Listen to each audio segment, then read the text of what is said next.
Hello, everybody. Good morning, good afternoon, or good evening, whatever in the world you are connecting from today. Happy Monday, if it's still Monday for you. Thank you so much, everybody, for being part of our Hacking HR live chat series, where we invite authors, brilliant, talented people to come and share their research, their insights, their ideas, their recommendations with all of us in this community. Thank you so much, everybody, for being here. Please let us know where you are connecting from in the world. It will be great to know where everybody is. So if you can, just post it in the chat. Just let us know where you are tuning in from. So just post it in the chat. If you have any questions, any comments, any burning topic, insight, question, idea that you want to share with me and my guest today during the show, please feel free to do so in the comment section, whatever you're watching this from, whether LinkedIn, YouTube, Facebook, or Twitter. Post it in the chat, and I'm gonna try to look at the chat and make sure that I keep an eye on your comments and your questions. Make sure that they are relevant to this conversation, of course, so that we can give them proper recognition and addressing during our conversation. We're going to be talking about something really, really cool today. Move fast and fix things, the trusted leader's guide to solving hard problems.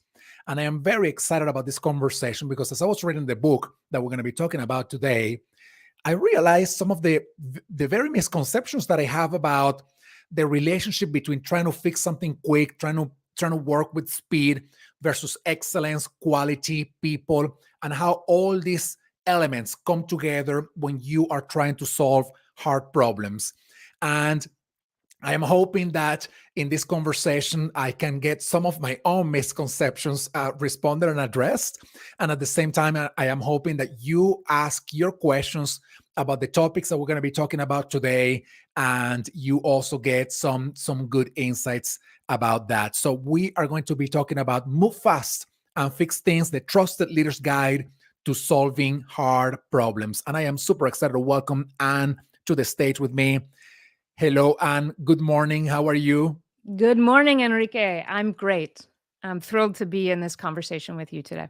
Thank you so much. Super excited to be with you and excited about the conversation. You know, it's again, as I was, reading the book, I realized that it is debunking some of my own preconceptions and assumptions about how to solve problems. But we're gonna get there. I first would love for you to introduce yourself to our audience, to please let us know more about who you are, why you wrote a book about fixing problems or solving problems, and anything else that you want to share with me and, of course, our community. Thank you. Yeah, I spend a lot of my time coaching leaders, many of them HR leaders. I know that's who's tuning in today. Yeah. I started a company called the Leadership Consortium, where we really set emerging leaders up to succeed wildly on the job. And I spend a lot of my time writing and talking and thinking about leadership. We co-host a podcast called Fixable, where we fix callers' workplace problems quickly. And, I didn't intend to end up in this space. My background is company building and entrepreneurship, but we just kept getting phone calls from companies that really wanted partners, often in moments of crisis. So that's where Mhm. we started, and have expanded not just from doing firefighting, but also working with organizations that want to do fire prevention and get out ahead of some of these issues. Well, that's fantastic. And I know when you the trigger perhaps to write the book, and I'm sure you have been thinking about it for a long time, but one of the triggers for you to write the book with your co-authors is this idea that Facebook put forward of moving fast and breaking things, and you realize there's something weird going on with this thing, right? I mean, is it really moving fast and breaking things, or is it moving fast and fixing things? And then you created your, of course, alternative idea to this, conception or concept of moving fast and breaking things. So let me begin by asking you this: what are some of the most shocking misconceptions that we have about how to solve the problems that we have in our organizations? Yeah, well, you're exactly right. I mean, Facebook made this phrase famous, but I Yeah. think really what happened was Mark just made the mistake of saying it out loud and putting it on company posters. But it was a widely held belief, particularly in Silicon Valley and in young tech companies, this idea that we can either make progress or take care of each other, one or the other, that a certain amount of wreckage is the price that we all have to pay for inventing the future.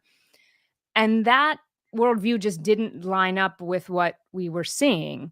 The most successful leaders were, of course, solving problems at an accelerated pace. Speed is an essential ingredient in building the future and change leadership, but they were also taking responsibility for the success and the well-being of their customers and employees and shareholders. So they were moving fast and fixing things.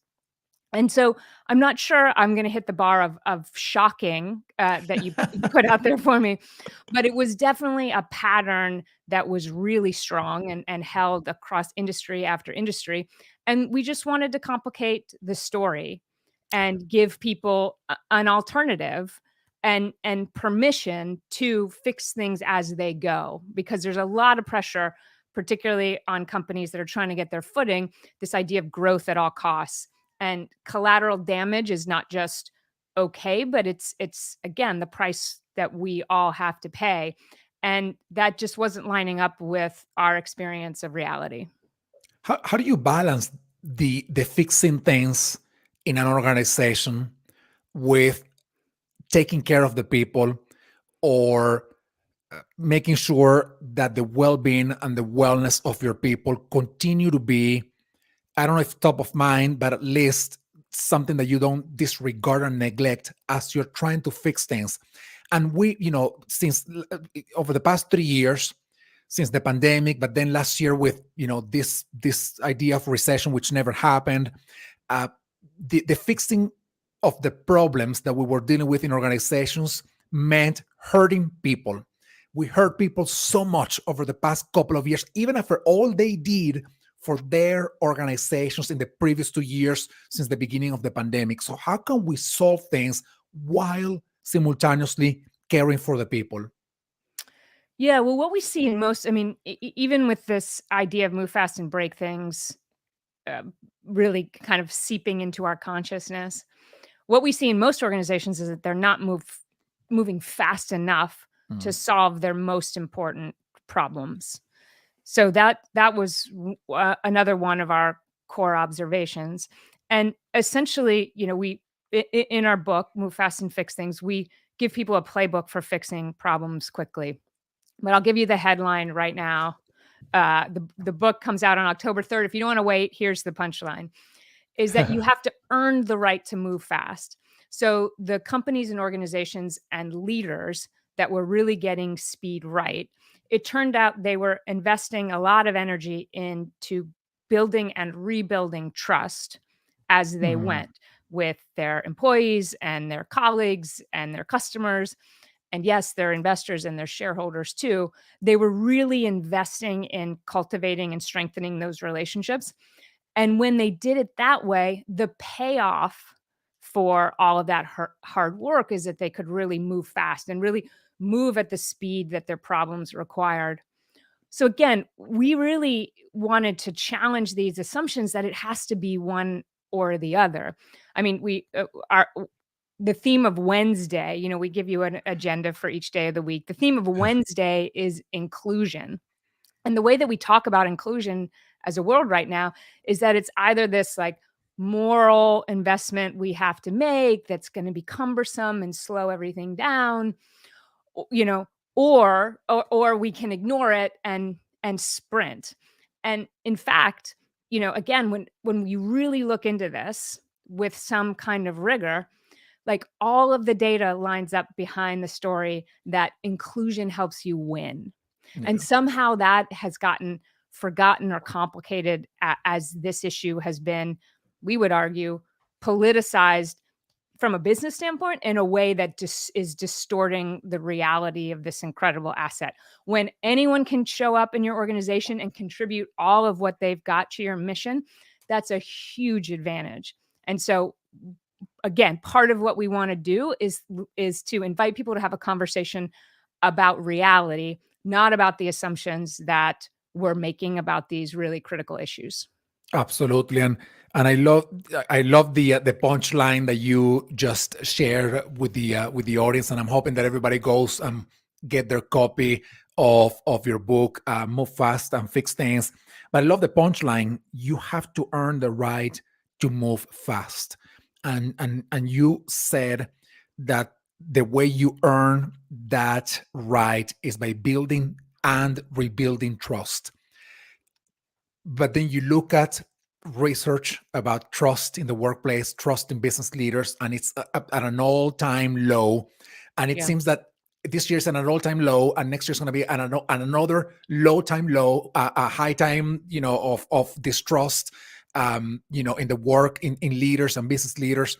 So whenever they have to fix things, what's their what's their social capital to fix things if their trust is so low, right? How can people trust particularly their employees and their customers? How can they trust that these leaders have the entire ecosystem of stakeholders in mind as they are trying to fix something, and not just a very narrow kind of like view of the problem that they are trying to solve, or how the business will benefit from it, maybe because their own compensation is tied to it. So how can they do that in an environment of low trust like it's happening right now? Yeah. Well, we tend to think about trust as this like precious Fabergé egg that once you break it, you can never rebuild it. And again, that also doesn't line up with reality. We're constantly earning and losing each other's trust. So, not surprising, what we encourage people to do is, first of all, lean in with some can do spirit Mm, and conviction that this is a solvable problem. This is fixable. You can rebuild trust. And we're very practical people. My co author is a professor of operations. So we like to really break problems down into, consumable pieces. But in the case of trust, trust has a very stable architecture. Whether you're talking about individuals or teams or organizations, it's made up of three things: authenticity, logic, and empathy. And it actually it goes all the way back to Aristotle's logos, pathos, ethos. So when you lose trust as an organization, it's going to be one of these three things. But the reason to try to figure out which one it is because the prescriptions are quite different. mm. You can't solve an empathy problem by doubling down on logic. So figure out what's going on. We suggest you go stakeholder by stakeholder. If it's an employee issue, figure out which employees you have really lost trust and work on rebuilding it. And here's a prompt that often helps when we think about this. What could you do tomorrow to start building more trust than you did today?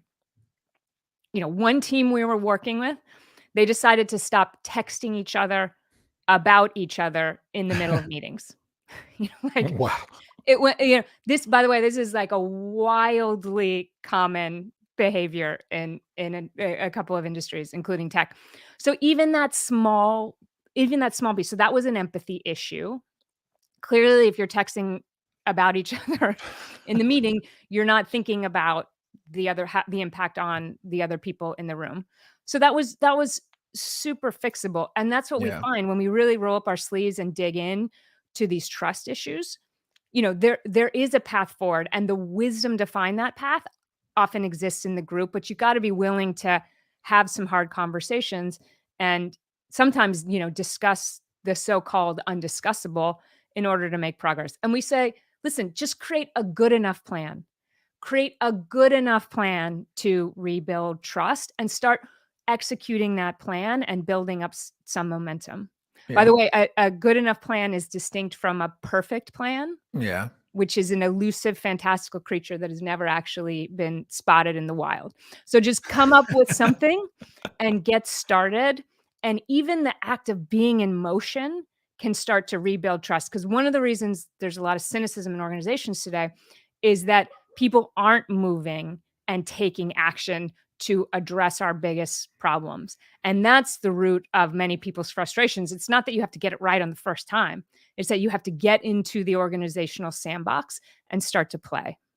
Who's responsible for that last thing that you just mentioned? Is it just people that they are being, I'm gonna say, lazy and they don't want to get the work done, which I don't think is the case, by the way. But I'm just saying it because it's one thing that is in the ether out there. Is it leaders that don't know how to lead their people? Is it direct managers that cannot get their teams to get the work done? Who is responsible for not, getting things going to solve the problems that these organizations have? I think obviously we're going to hold people with more power more responsible, Mhm. but when we look at the patterns, it's this kind of starting this kind of momentum. Culture tends to live at the level of teams, which is really where we see trust being able to be built and rebuilt. Yeah. So if you're a member of a team with some impact on how that team operates, which describes most of the people listening to this conversation, just take it for a test drive. What have you got to lose, particularly in this environment where trust is so low? Yeah. If we all take responsibility for the problem and we all take responsibility for the solution, then we are far more likely to make progress here. So we just tell Yeah. everybody to own it. Own Yeah. it. Yeah. Like that you didn't mean to do it. You probably hit something with your tail, but you probably played some role in creating the trust problems that you're trying to solve this week, particularly if you are in any kind of a leadership role. So Yeah. get out there and see how much progress you can make. I love that. And coincidentally, we didn't rehearse any of this, by the way, or time it. But this morning, about a couple of hours ago, I put out my Monday blog post, and it is called "Culture is everyone's business, not just HR." And the fundamental of what I wrote is exactly what you're saying. If I asked a question in a poll a few weeks back saying, if you are dropped in an organization and you don't have access to data, you can't talk to anybody, all you can do is observe, what is the most important indicator that you would take as a measurement of culture? And people responded, by 70% of people responded saying the way people treat each other. And if that is true, then that means that culture is everybody's business. Because if you are responsible, whatever the CEO is saying, if you're responsible for treating other people with kindness and compassion and empathy and authenticity and bringing some logic to the table to build trust, then that means that you have a responsibility of building culture, and therefore culture is your business as well. And I love that you mentioned that because yes, we can point in the direction of leaders and direct managers and how responsible they are for a bunch of things, but they can say whatever they want to say. And if people are not living and embodying those values, across the organization at every level, you really have nothing. I mean, nothing. I could not agree more. We sometimes advise people to quietly add culture to their title just to Yeah. reinforce your point. Enrique Rubio, founder and chief culture officer, Hacking HR. You don't even have to tell anyone you've changed your title. You don't have to get your boss's approval. But it helps to get people in the mindset. I think it was Yeah. Peter Drucker who said that culture eats strategy for breakfast. Yeah. It is your most important asset, and yet we sometimes feel like we have no control over it, when in fact we're constantly designing and We're influencing builders of it. culture. So I Mhm. think that's a really powerful message. Yeah. Yeah. And let me ask you this. In the book, you talk about 5 main steps for moving fast and fixing things. And I'm going to read them out loud. You talk about, I'm hoping I'm not giving too much away, No, because give I it want all away. give it all away. All away. right. But still, Yeah. everybody, please go and get the book though. I mean, don't take just what I'm reading for We being the entire thing, just go and get the book. But I want to read the 5 things, and they are: identify the real problem, I'm sorry, and that is holding you back; build and rebuild trust; create a culture where everyone thrives, where you talked about inclusion before; communicating powerfully if you are a leader; and of course, go fast by empowering teams. Now, out of these 5 things, the last 4, which are mostly every one of them, it's interesting and ironic that in my empirical observation of the real world, whenever companies are dealing with hard problems, they seem to care less about these 4 things and double down on other things that we know don't work. So they don't build trust. They destroy trust, when they are dealing with problems, because they make decisions in the heat of the moment, which they end up paying very high cost at the end of the road. They don't care about inclusion. In fact, if you think about the teams building inclusion, they get rid of those teams when they are dealing with an issue that has a financial implication of the company. They are like, we can't care about diversity and inclusion and belonging anymore, because we got to double down on what makes money for this organization. They don't communicate that well as a leader. And in fact, what they end up doing seemingly is either lying about what's going on, or kind of like removing any responsibility from them once they have made a decision, right? And then the last thing, which I love, by the way, that you can go fast by empowering teams. It seems that in real life, the exact opposite is what's happening. You have these leaders now trying to consolidate more and more power by making decisions on their own and not including their teams, because that's how they think they can solve these problems faster. So my question to you is, how do you come to a leader and tell them, hey, I know you're dealing with some problems, so now you have to build trust, empower your team, build inclusion, and communicate effectively? How do you build that case to them? Well, it's one of the reasons we wrote the book, obviously, right? Because it's the case for this approach to problem solving. Yeah. And you're right. The first one, which we call so we give you an agenda for the week. It's a metaphor for a change leadership playbook, but we're also deadly serious that, in fact, most problems you can make it if you were to really invest 40 hours into solving the problem, which is what you have in a week's time, you can make tremendous progress. So on Monday, we say, listen, identify your real problem. We do find that people move too quickly through that step. So people Mhm. are overconfident in the quality of their diagnostics. And so we do encourage you to slow down and make sure you're solving the right problem, not just solving the superficial presentation of it, but really having some understanding of what's driving it.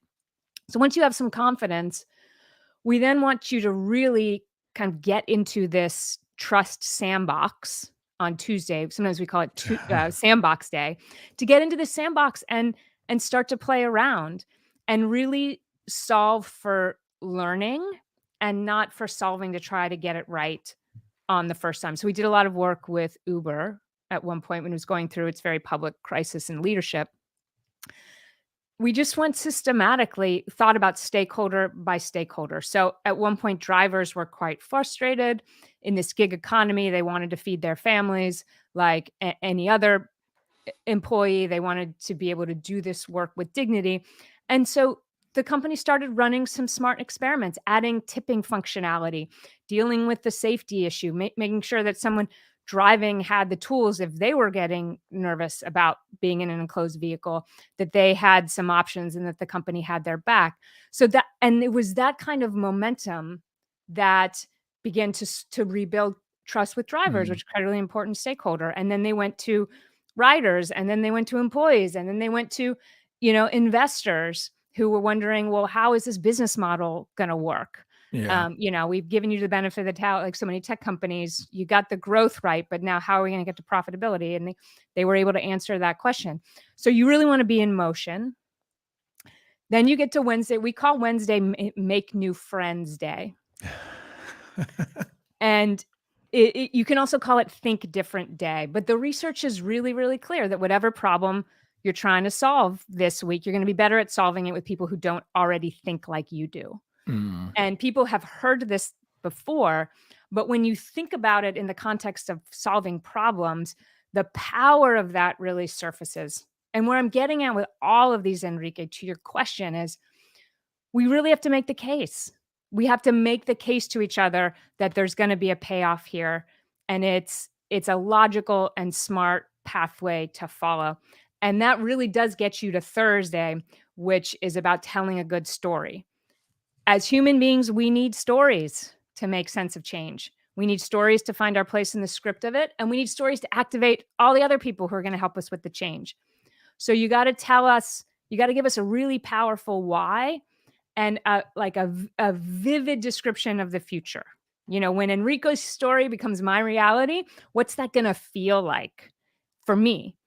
And we really encourage you to pause and get each of these steps right. And then the payoff, which is where we started our conversation, is speed. On the last step, Friday, you get to sprint, because you're far more likely to solve the problem and you're far less likely to break things as you go. And so when we're inviting people into our worldview to really try on this playbook, the nice thing is it's only a week long. You don't have to pick your hardest, but start anywhere, try it, because yes, we might be wrong, Enrique, but here's the really interesting question. What if we're right? What if we're actually right about this? And in a short amount of time, we can make material progress on our hardest problems. So to the skeptics, I would say, try it. We're only asking you to put a week on the line and see what happens. We are very confident you're going to get farther than you think you will. No, I love this. I love all the days, by the way, and I can pick a favorite. I was thinking I want to ask a question about this favorite day, but then you talk about the other day, and I'm like, well, that's my new favorite day. So there's something for all of them that I love, but I gotta bring up back. I want to go back to Wednesday, right? Yeah. And I want to go back to Wednesday because it's a day that sounds a real cool day. Making new friends, expanding your view and your perspectives about the world and about the problems that you're dealing with, getting out of that echo chamber or that group thinking, whatever they are, building it as an inclusion day, bringing people that are not like-minded people. And I'm always very mindful about that, by the way, because, we try to build these tribes and communities, and we always say, I want to connect with like-minded people. And I say, yes, that's cool. But I also want to connect with not like-minded people because I want to see what they're thinking about. Right. And this is very hard to do because, we have a biological, bias to just be around with something that looks like us and thinks like us and behaves like us. And then we go to a meeting and then it's Anne and Enrique, and Anne and Enrique see the world very differently. And you don't want to be, Anne doesn't want to be with Enrique. Enrique doesn't want to be with Anne because we are contrarians to each other. How do we operationalize this? How do we go to a meeting and say, today's Wednesday and today's day to listen to Anne, and Anne comes to the meeting and Anne says, today's Wednesday and today's day to listen to Enrique, even if we have completely divergent views of whatever we're trying to solve? How do you operationalize that? Well, that's exactly the point of this part of the book is that you have to be intentional. Mm, Because as you said, we really, as human beings, we really like people who are really like us. yeah. It is wired into Hmm. our DNA. Yeah. And there's a we talk about this in the book, but there's also this phenomenon that was identified in the 70s called the common information effect. Yeah. So, if you and I were hanging out, we may not wanna be there, but because we're different, but imagine we're kind of forced next to each other on the bus. The things we're gonna gravitate to in terms of conversation are the things we have in common. Mm, But you and I don't have much in common. So when we see this happening on the organizational level, what we see happening is that organizations that are diverse but not yet inclusive are actually at risk of underperforming because the knowledge they have access to is the little overlap between Anne and Enrique. But what happens in this magical world of inclusion and belonging is we create a context where I can show up authentically, you can show up authentically, and that little overlapping circle, we call it the little Mickey Mouse here, suddenly gets blown up to everything that you and I don't have in common too.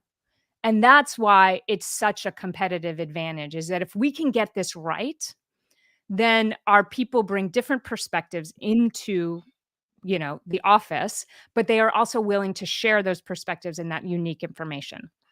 And so that's why we spend a lot of time on this. We give you a whole day to get it right. Because when we do, incredible things happen from a competitiveness standpoint. But we I have to be love, intentional. We have to be yeah, intentional about it. I love that. And I also want to maybe translate that into something else that I'm thinking in my mind, which is breaking down silos, functional silos in your organization. And the reason why I'm thinking about that is I am just reminding myself of all the stories of all these, very complex corporate problems and scientific problems. I love reading about science, by the way, and how scientists, they get stuck with something. And it is by having a conversation with somebody who is in a completely different field or having an observation, like Einstein loved going out and walking and playing the violin. And people would ask him, like, why the hell are you spending time playing the violin? You should be solving the problem. He's like, I am. This is how I am solving the problem. This is how I am rewiring my brain to solve what I can't solve just from a scientific point of view. And the breaking down of silos helps do that, right? It is, Yeah. if I work in HR, and I'm dealing with a problem, why wouldn't I bring somebody from marketing, from finance, from legal to help me out with this? And vice versa, by the way. So this is not just for HR. It works in all directions, right?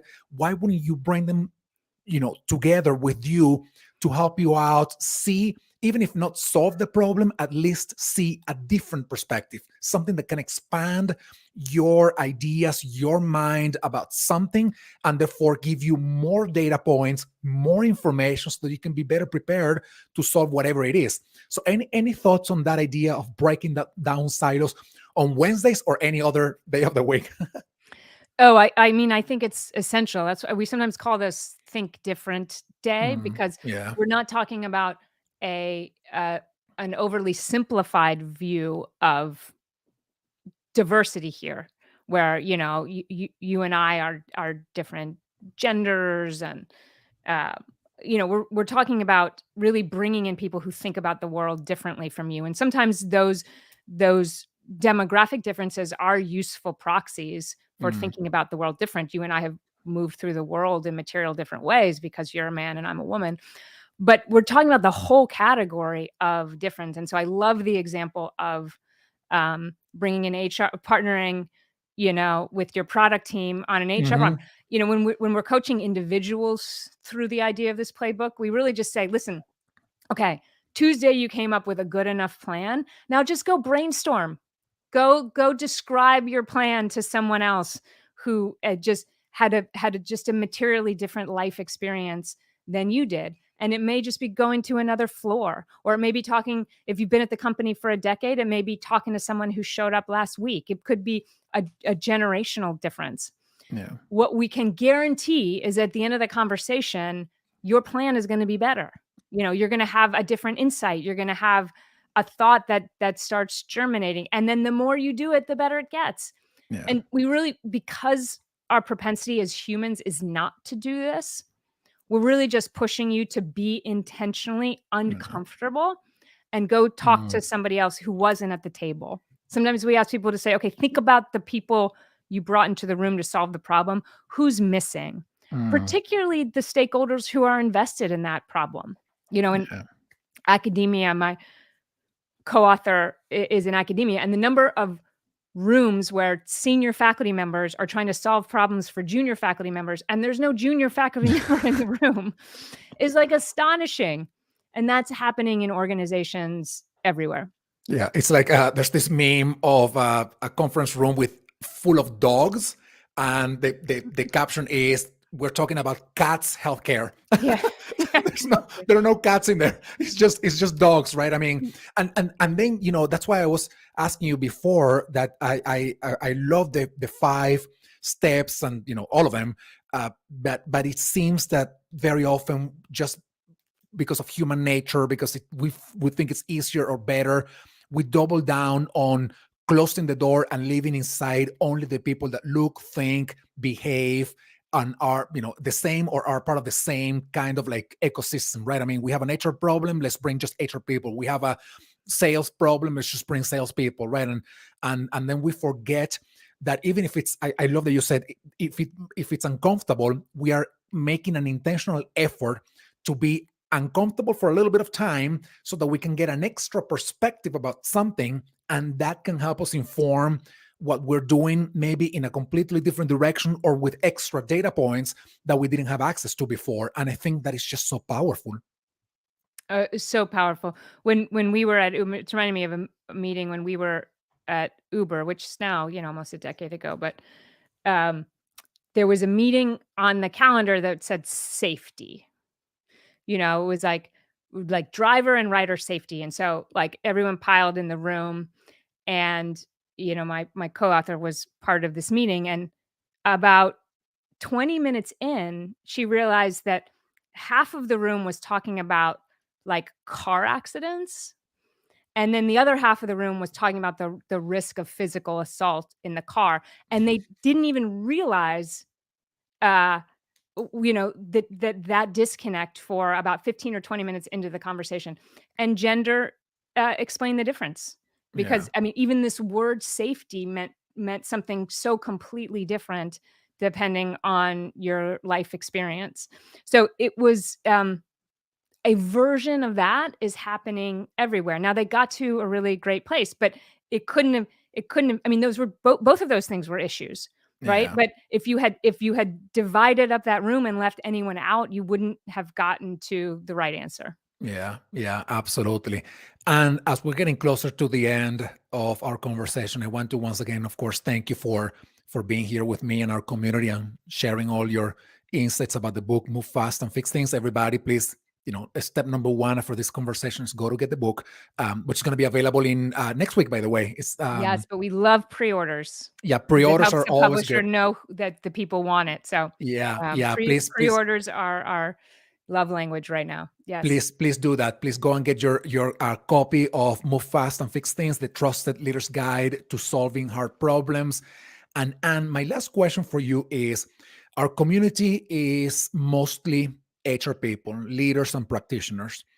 And besides buying the book, which I hope becomes a guide for them to guide others in this journey, if you can say maybe a couple of things that HR people that generally are facilitating conversations, coaching leaders, bringing teams together. I mean, that's what we are supposed to be doing, right? What a couple of things that you can recommend, actionable items, actionable insights that they can start doing right now to help their organizations, their leaders, move fast, fix problems, following these 5 steps that you are describing in the book. Yeah, well, first of all, felicidades for all of the, like, incredible work that your community is doing. I think Thank you. there's no harder job on the planet right now, and no job with the opportunity for more impact than being an effective HR leader in an Yeah. organization right now. Yes. Thank you for Uh, saying that. Yeah, so it's a total pleasure to be in this conversation with you today. I think one thing I would say, and we end up in conversation with HR leaders a lot, um, is that oftentimes their informal influence is even greater than their formal influence. Mhm. And Mm. one pattern we see is HR leaders not always taking that power for a test drive and staying within the limits, their oppression of the limits of their formal job description when they really do have a mandate, and that mandate is more important now than it's ever been to move fast and fix things and create an environment where people can show up and really thrive at work and contribute to the full capacity that they can. So I think our advice um, is to simply begin. Whatever the Mm. problem is, simply begin and marshal all the formal and informal decision rights and influence that you have to move quickly because speed is underrated in change journeys in Mm. many organizations. And HR leaders are in a perfect place to speed up the metabolism of their companies and make a difference in the lives of their colleagues and employees. Oh, I love that. And I definitely have to say something about influence, right? Because I love that you said something that we very often share in Hacking HR in our community, which is, you have certain power that comes with whatever you do, your role in the organization, but your influence can go way beyond the limits of that power, that formal authority that you have. And I think that's where the magic happens, right? Because at the end of the day, in most organizations, we just got to be real. HR doesn't have that formal authority or formal power. So your way to make things happen, the way you could think about how to create an impact in the organization is through the power of your influence. And that to me is way harder than making things happen with the power of just an authority or title, right? Influencing people is convincing them that the ideas that you're bringing to the table to solve problems, or the methods or the processes, are the right way to go, and you have the stories and you have the data to show. This is fantastic. So thank you for bringing that up, Anne, and I really appreciate it. So thank you for being with me today in the show, and thank you everybody for tuning in to our Hacking HR live chat series. We have many more conversations planned for this week and the weeks that are coming up, and many events. So continue to stay engaged and participating in the things we do and the conversations that we're having. So, Anne, thank you so much. I hope you have a wonderful rest of your day. Thank you. Thank you too. It's a pleasure to be here. Thank you. And thank you, everybody. I will see you all soon. Thank you.